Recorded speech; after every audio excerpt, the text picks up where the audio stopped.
wouldn't you say amen, or come up with a deeper response than what you initially had. That's what's going on. So overflow, this idea of overflowing. Overflowing with what would be the question. Overflowing with what? You know, in the Christian context, we spend a great deal of time, a tremendous amount of time, talking about things without ever really coming to a clear understanding of what we're talking about. Now, I don't mean that we don't theologically define things. I mean, you can pound and pack and stack proof text after proof text on top of some point, but we oftentimes don't really explain the practicality of what it is we're discussing. And it's especially true when it comes to overflowing in grace. Overflowing in grace. Well, first off, what is grace? Well, grace, in its simplest sense, is unmerited favor. You get something that you don't deserve. You know, every day you hear some ad, something that tells you that they have a free gift for you. You know, the Nazi grammar in me is like free gift. Gifts by definition are free. You're being redundant, which tells me there's a hook or something like that. It's either a gift, in which case by definition it is free, or it is something else, in which case it is not a gift, you see. God's grace is the ultimate gift. But what meaning does this have in a practical sense? How does this make any difference in your life? You know, and I want to tell you the truth here. If you are not living a gracious life, you are living a pathetic life. I mean pathetic. If you are not living a gracious life, you're not even living life. You're like a bad play actor. You know, the funny thing, I've got 2 dogs at home, 2 Akitas. Well, one's a full-blood Akita. The other one, I think, is Akita and German Shepherd. Now, if you're familiar with these dogs, they're rather large dogs. They were bred for hunting bears in Japan. Now, they hunt in packs and everything like that. They tree the bear's all up in the tree, and the dogs are all, they have these deep voices, deep barks and everything like that. Well, I've got this one full-blood Akita, and when I come home sometimes, he gets really excited. You know, that's one of the things about having a dog, is a dog is usually always excited to see you, you know, even when they probably shouldn't be, you know, because the folks in your house, your husband, your wife, your kids, your siblings, parents, whoever, they know who you really are, okay, so maybe they're not so jazzed to see you. But my dog, when he sees me, sometimes he is just so excited he starts to howl. I mean, it's like this beautiful call of the wild.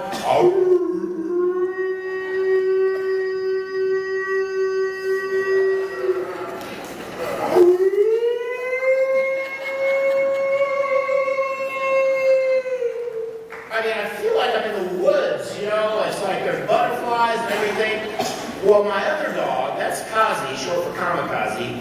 My other dog's Bear. Bear's not so good. Bear barks a lot, which tells me that he's not full of Akita, because Akitas don't bark a whole lot. But Bear, he is just so excited to see me.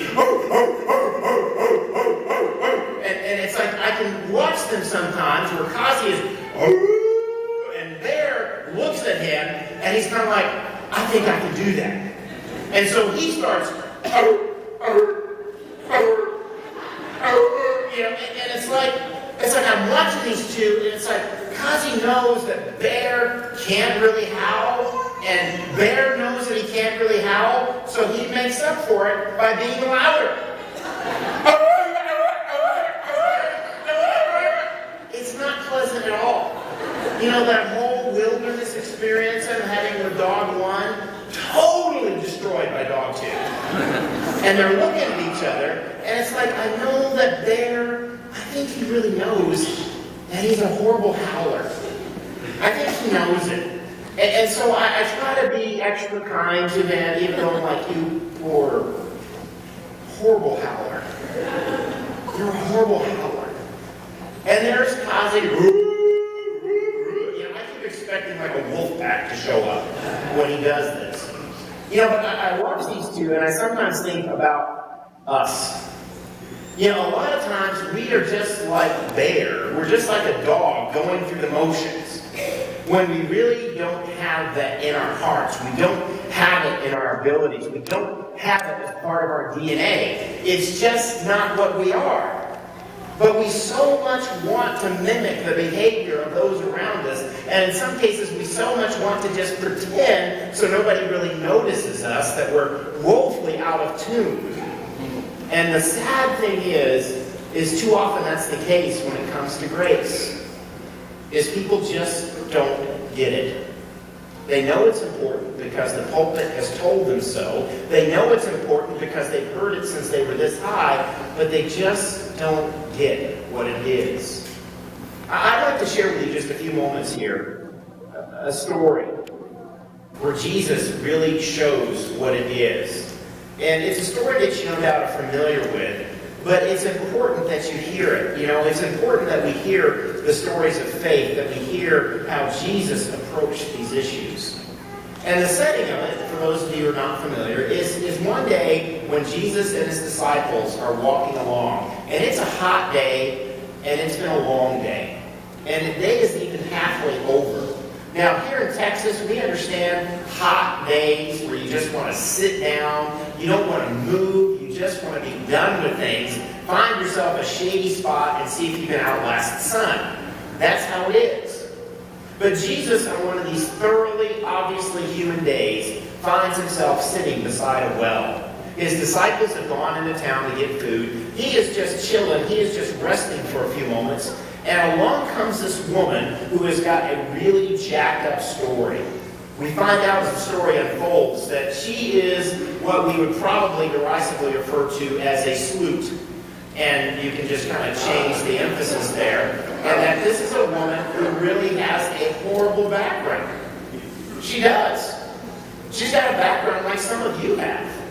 Maybe even better than what you have.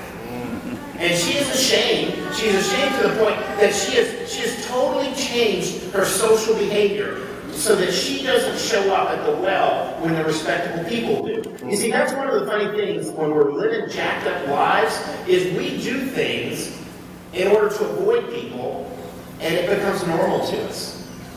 It becomes normal that we find ourselves marginalized by our own decisions, especially when we know those decisions aren't the best ones. But because we find ourselves sometimes kind of caught up in this vortex, we never really know how to escape. That's one of the tragedies of sin, is how isolating it can be. Is how it can lead us down a dark path. And when we get on that dark path, we find ourselves afraid to tell anybody, hey, I'm really messed up. And the tragedy is compounded when you've got a community of people, much like this woman had, who said, yeah, you're really messed up. Don't come hang out with us. We'd rather draw our water with all the respectable people. You come at some other time. Now, maybe they never said this to her explicitly, but we can infer, based on our own experiences, that no doubt it had been implied sometime. If you've ever experienced being rejected, if you've ever experienced being unaccepted, you know exactly what I'm talking about. You know what it's like to have something broken in your life, and you're not proud of it, you're ashamed of it, and you don't really know how to reveal it to anyone else. So we make do. See, that's the amazing thing about us human beings, is we make do. We make do with the scraps of this world. We make do with the sideways glances of this world. We make do with never having the fullness of life that God intended for us to have.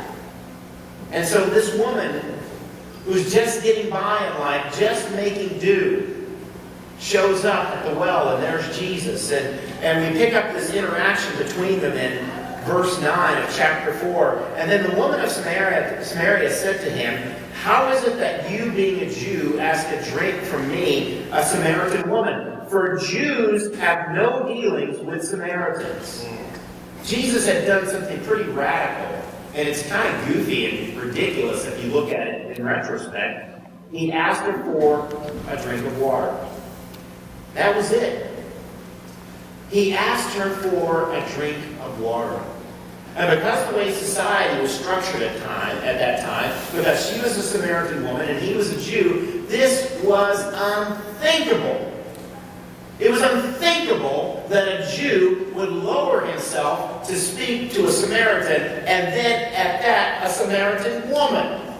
I mean, we don't even have a social construct that is anywhere approaching that type of dysfunctionality. I mean, I don't know. I mean, I think it would have to be like if you found out that somebody was a member of ISIS and they asked you for a cup of water. That's the kind of hatred that was going on here.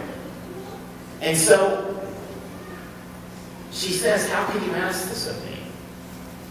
And verse 10, Jesus answered and said to her, if you knew what? If you knew the gift of God. If you knew the gift of God, and who it is who says to you, give me a drink, you would have asked him, and he would have given you living water. If you knew the gift of God. You see, what did I say a few moments ago about a gift? A gift is something that is free. A gift is something that comes with no strings attached. A gift is something that comes with no qualifiers. You do not have to pay to participate. It's a gift. It is given to you out of the generosity of the giver. It is something that the person just wakes up in the morning and they say, I want to give it away. I remember one time, several years back, with the youth group here at the church, it was kind of like a summer day, just like it is today. You know, here in Texas, it's blistering hot, and we decided we were going to go and just hand out bottles of water up at River Legacy Park.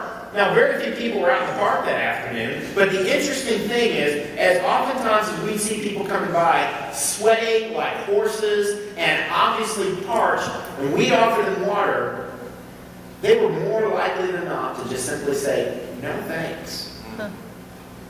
Because see, they were kind of conditioned to think, well, this is a stranger offering me water. You know, maybe they truly weren't thirsty, but half of it in Texas on an August afternoon in a park in the middle of the day, I don't think so. Because you see, they were so conditioned to thinking, well, what is this? I don't know who these people are. This could be poison. This could be some kind of marketing scam.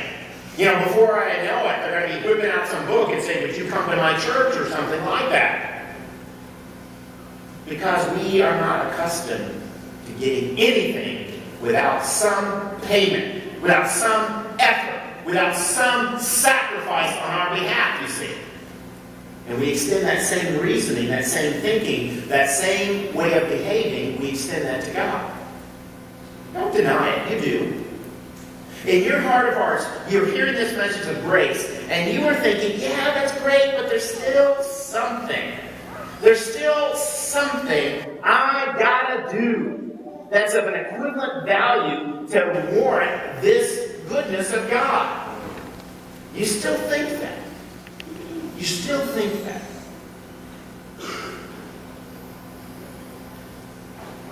The woman said to him, in verse 11, Sir, you have nothing to draw with, and the well is deep. Where then do you get that living water? Are you greater than our father Jacob, who gave us the well and drank from it himself, as well as his sons and his livestock? Are you better than our history? Are you better than our traditions? Are you better than the way that we have constructed salvation? Are you better than the way that we have thought things should be? I mean, Jesus, are you really saying that you have something more in store for us than what hundreds and hundreds of years of practice have told us is the case? Really? You have something better in mind. Think about that. Think about the model, the belief that you brought into this room about God and His goodness. Think about what you have come to believe is the case as it relates to grace. Are you like that woman at the well? Are you sitting here right now saying, you know what, there's got to be something more to this? I mean, because here's this random stranger who is sitting here in the heat of the day just like me, and he's talking about living water. And if you think about that, Jesus is sitting with you in the heat of the day. wherever that heat of the day is. And he's saying, I've got living water for you. I have something more than what you came here for. See, we all came here for various reasons. You may have come here for the word of the Lord, and I pray that that is the case, that you receive it. You may have come here for some bit of social time. You may have come here just simply because your parents made you, or because your spouse made you, because your children made you, because your sibling made you. You may have just come here just because, it's like you're on autopilot. You know how it is. It's just part of the routine. You get up, you get dressed on Saturday morning because that's what you do. And you find yourself here. And you weren't really expecting anything other than a routine. You were just wanting enough to get by, maybe. And this is how Jesus is. He comes to us in the heat of the day. He comes to us really at our lowest point. Because if you think about it, no, granted, this woman was not being hectored and hounded and chased out of the city or anything like that. She was doing that for herself now. She'd been so conditioned by the rejection of society that didn't even argue about it. I'm not going to go in the morning. I'm not going to go in the evening. I don't want to hear it. I don't want the sideways glances. I don't want people whispering, saying. I don't want anybody asking any questions. I'm going to just self-disqualify from respectable society, and I'm just going to show up when nobody is there. Because the last person to beat me and the first person to beat me is usually myself. And so there she was, wondering how it is that somebody could offer her something greater than Jacob. Verse 13 of chapter 4. Jesus answered and said to her, whoever drinks this water will thirst again. You drink what the world offers you, it will satisfy you. Here's the thing that we sometimes fail to acknowledge this in the Christian context. A lot of the things that you do them because God designed you to do them. You do them because God intended for certain things to happen. I think about this in the context of human intimacy. God designed you for that. He really did. You pick up an anatomy and physiology book and you trace out those lines of nerves and everything like that. Are you kidding me?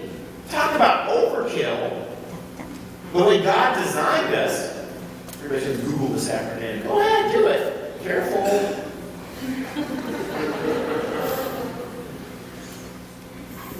But what Jesus was saying was like, look,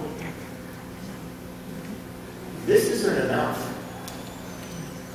It'll satisfy you for a moment. It surely will.